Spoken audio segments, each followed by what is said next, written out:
নিকোসিয়ার old টাউনের এই অংশটি কিন্তু গ্রিক কন্ট্রোলড, আর সেটা এই স্থাপত্যটা দেখেই আমি অন্তত খুব বেশি করে বুঝতে পারছি। তার কারণ কিছুদিন আগেই আমরা গ্রিস ভ্রমণ করে এসেছি।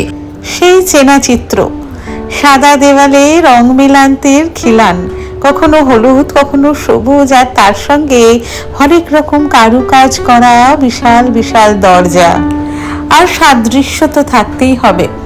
যখন নিকোসিয়ার এই অংশটি গ্রিক দ্বারা শাসনাধীন, তখন সেখানে গ্রিসের স্থাপত্যের ভাস্কর্যের ছোঁয়া তো অবশ্যই থাকবে।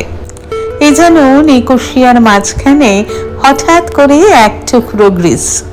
চলো তোমাদের এখানে যে কলোনিতে ছোট ছোট মার্কেটগুলি রয়েছে সেগুলো দেখাই।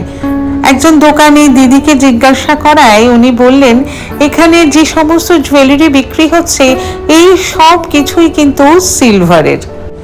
দারুণ সমস্ত ডিজাইন ছিল জানো, যদিও আমি কিছু কিনিনি, শুধু দেখেছি, তবে দেখেই আমার কিন্তু মন ভরে গিয়েছিল।